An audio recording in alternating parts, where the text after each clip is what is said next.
जो आपको वोट नहीं दे रहे आप उनके भी प्रधानमंत्री हो, पहली बात।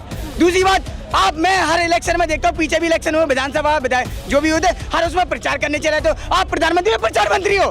शर्म आनी चाहिए आपने, क्या कर रहे हो आप प्रचार मंत्री, वो भी बीजेपी के, ओनली फॉर बीजेपी। पहले मूवी आया करती थी क्या, बीबी नंबर 1 हीरो नंबर 1, लेकिन अब मूवी आएगी झूठा नंबर 1। अच्छा, झूठा नंबर 1 याद रखे। 4 जून सिर्फ मोदी जी के मुद्दे तो खत्म हो गए, और 4 जून को मुझे लगता है मोदी जी भी खत्म होने जा रहे हैं, उनकी विदाई होगी बिल्कुल। नमस्कार, 4 PM दिल्ली देख रहे हैं और मैं हूं आपके साथ शाहीन खान। छठे चरण के बाद 7वें चरण का रन जारी है, जिसमें लेकर के लगातार प्रचार प्रसार का काम भी जारी है। पीएम मोदी लगातार बयान पर बयान दे रहे हैं और एक के बाद एक रैलियां कर रहे हैं। अब इन रैलियों का, इन बयानों का क्या असर होता है, ये बड़ा सवाल है।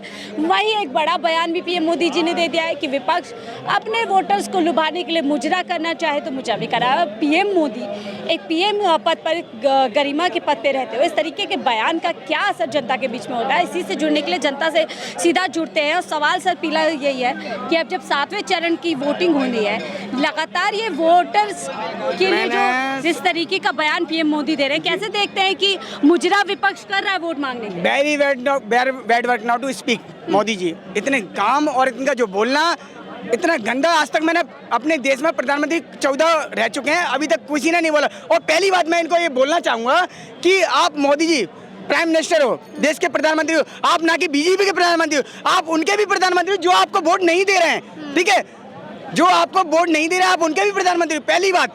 दूसरी बात, आप मैं हर इलेक्शन में देखता हूँ, पीछे भी इलेक्शन हुए, विधानसभा विधायक जो भी होते हर उसमें प्रचार करने चले, तो आप प्रधानमंत्री हो, प्रचार मंत्री हो। शर्म आनी चाहिए आपने, क्या कर रहे हो आप प्रचार मंत्री, वो भी बीजेपी के, ओनली फॉर बीजेपी।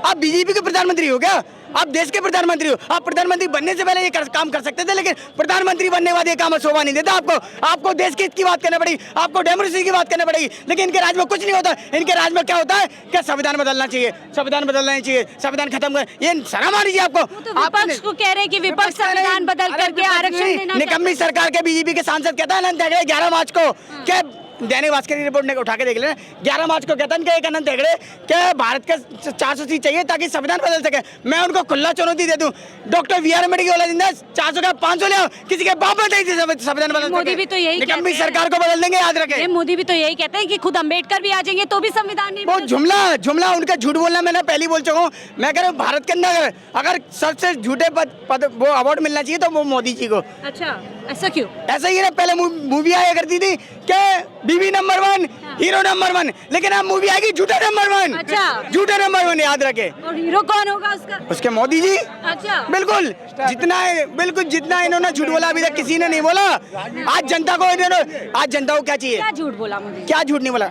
सत्ता में आने से पहले 2 करोड़ रोजगार हम आएगी, हमारी सरकार आएगी 100 स्मार्ट सिटी बनाएंगे, हमारी सरकार आएगी महिलाओं को प्रोटेक्शन मिलेगा, सुरक्षा मिलेगी, हमारी सरकार आएगी काला धन माफ मिलेंगे। एक वादा झूठा हुआ, सारे वादे झूठे, एक बात सच नहीं हुई इनकी। लेकिन 2-3 तो वादे हुए हैं ना, 370 बोलते हैं, सीए बोलते हैं, राम मंदिर बनाया, और देखिए विपक्ष के नेताओं को जेल भेजा। देश के हित के मुद्दे नहीं है, मुझे देश के लोकतंत्र की बात करनी है। यहाँ लोकतंत्र देश है, ये राजतंत्र नहीं है जो आपने राजतंत्र की बात सुना दी। हमें कहानी देश की चाहिए, हमें इतिहास पढ़ाना नहीं चाहिए। जनता ही तो कहती है जो राम को लाए हम उनको लाएंगे। राम को ये लेके आए, शर्म आनी चाहिए, राम तो हमेशा से थे। जनता ये नहीं कहती, जनता ये इसको मॉडिफाई गलत तरीके से किया जाता है। जनता कहती है जो रोजगार लाएगा हम उसको लाएंगे, जनता कहती है जो समता और समानता की बात करेगा हम उसको लेके आएंगे। जनता जो कहती है जिस तरीके से किसानों के साथ अन्याय हो रहा है, MSP नहीं दी जा रही है, जनता कहती है जो MSP लाएगा हम उसको लेके आएंगे।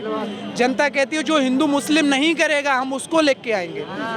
आज देश को शिक्षा की ज़रूरत है, आज देश को डेवलपमेंट की ज़रूरत है, आज देश को विज्ञान की ज़रूरत है, ना कि किसी अंधविश्वास की ज़रूरत है। आज हम देख रहे हैं देश के अंदर जिस तरीके से राजनीति चल रही है, जिस तरीके से धर्म का तुष्टीकरण किया जा रहा है, हमारे देश को इतना शर्मसार किया जाता है कि मुझे नहीं। तो लगातार सबका साथ सबका विकास की बात है। मैं उनके विकास की बात कर लेता हूँ, उनके विकास की भी बात कर लेता हूँ। कौन सा सबका साथ सबका विकास?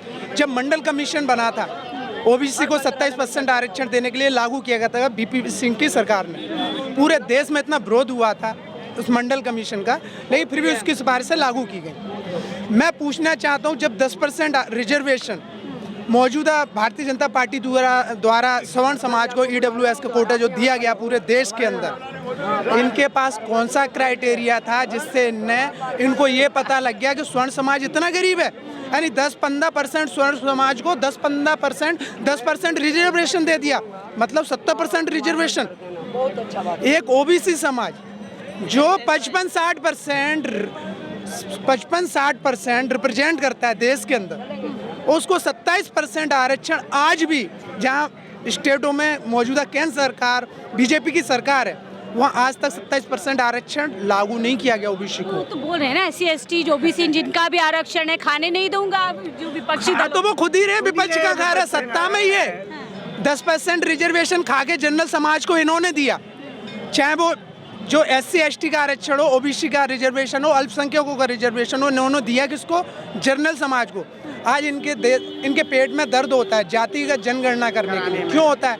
देश का एक्सरा हो जाने देना चाहिए, कराना चाहिए। जातिगत जनगणना से तो किसी को समस्या नहीं होनी चाहिए। जब फार्म पे लिखवा दो चमार है, धोबी है, दानो है, कोरी, जितनी भी जातियां हैं। मोदी जी कह रहे हैं विपक्ष का एक्सरे करूंगा आप जब तीसरी बार पीएम बन गए। मैं कह तो रहा हूँ इनका एक्सरा हो जाएगा 4 तारीख को, रुक जाओ, इनका एक्सरा हो जाएगा। और मैं बता एक्सरे होगा 4 तारीख। एक्सरा तो छोड़ो, अल्ट्रासाउंड भी करा देंगे इनका अल्ट्रासाउंड भी करा देंगे कि पेट के अंदर क्या क्या रखा है इन्होंने। हाँ, जरूरत पड़ी तो सिटी स्कैन भी हो जाएगा, बशर्ते समस्या जो ईवीएम के अंदर है, जिस तरीके से सरकारी एजेंसियों का दुरुपयोग बीजेपी के कार्यकाल में किया जा रहा है 100%।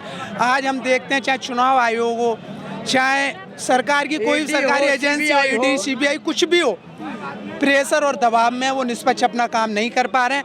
आपने देखा होगा एक वक्त था जो देश के अंदर राजपूत समाज बीजेपी से एक मजबूत पिलर था, मजबूती के साथ जुड़ा हुआ था, और आज वही समाज शपथ ले रहा है, काफी शपथ ले रहा है, और वो ये कह रहा है कि बीजेपी को वोट नहीं करना है। क्या वजह लगती है आपको? वजह सीधी उनको समझ आ गया कि जिस तरीके से इन्होंने हमारी कौम को गुमराह किया 10% आरक्षण देके, ताकि यहाँ पे भैया उनसे भी जवाब ले लेते हैं। यानी सर क्या कहेंगे इनकी बात? मैं इनसे बोल रहा हूँ कि आरक्षण की डेफिनेशन बताइए, क्या होता है आरक्षण? आरक्षण की डेफिनेशन पूछ। अच्छा जी, अब आप क्या मोदी के प्रतिनिधित्व लेके आए कि आप आरक्षण को देंगे? रिजर्वेशन होता है, रिजर्वेशन इसीलिए दिया जाता है कि भाई किसी की स्थिति अगर समाज में नहीं है या समाज में काफ़ी पिछड़ापन है, उसकी स्थिति को समाज में लेवल में लाने के लिए, कुछ राहत देने के लिए उसको हम रिजर्वेशन से वो पूरी तरीके से जो इनके ही समाज के लोगों को आरक्षण दिया गया है, वो लोग उस आरक्षण पे कितना वर्क कर रहे हैं? जो लोग आपके समाज से जो भी आरक्षण वो मिल रहा है, वो कितना उस पर आप लोगों का इम्प्लीमेंटेशन कर रहे हैं, आप लोग कितना बढ़ा रहे हैं वो लोग? मैं आपसे पूछना चाहता हूँ, जनरल समाज को, जो जनरल समाज 15% उसको 10% आरक्षण रिजर्वेशन ले लिया, ना कोई डिमांड हुई, ना कोई कमीशन गठित हुआ, उनको 10% आरक्षण रिजर्वेशन देश में ये तोड़ने के काम नहीं किया। आरक्षण का मुद्दा थोड़ा सा ईडब्ल्यूएस का जो आरक्षण है उसकी आज लिस्ट भी देख लीजिए, ओबीसी एससी से एसटी से ऊपर जाती है लिस्ट ईडब्ल्यूएस की ही। अच्छा, हम लोग चर्चा कर रहे थे थोड़े से इधर, उनका माइंड इक्वल लेवल देखिए उसे ना, उसका देखिए भैया ठीक है, आरक्षण पे कभी और। ईडब्ल्यूएस में जो है इसमें धांधली होती है, बड़े लोगों के लड़के जाते हैं, ठीक है। ईडब्ल्यूएस में स्कूल में धांधली होती है, बड़े लोगों को पैसा लेकर ईडब्ल्यूएस बनाकर।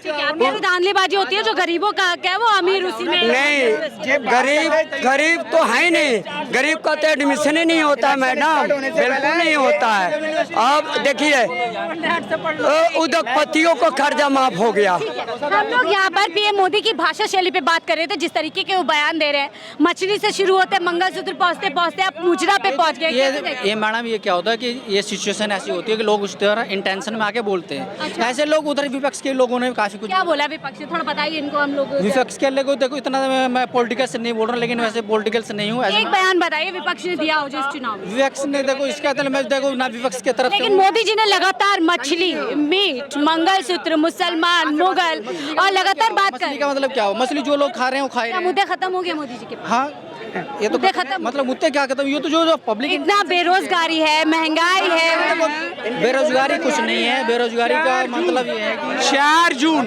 सिर्फ मोदी जी के मुद्दे तो खत्म हो गए, और 4 जून को मुझे लगता है मोदी जी भी खत्म होने जा रहे हैं, उनकी विदाई होगी बिल्कुल, और सभी धूमधाम से उनकी विदाई करके उनको एक बार बयान पे ले लेते हैं, क्या मोदी जी के पास मुद्दे खत्म? मैं बता दूं, इंडिया पता है जो ये बात करते हैं कि 400 सीट लाएंगे, 400 को दावा ठोकते हैं, लेकिन जो 300 किलो आइडियाज कहाँ से आया था पुलवामा अटैक में, आज तक साबित नहीं हुआ। आज तक दोषी क्यों नहीं आए? वो 300 को 300 माता बहनों के मंगलसूत्र कौन लौटाएगा?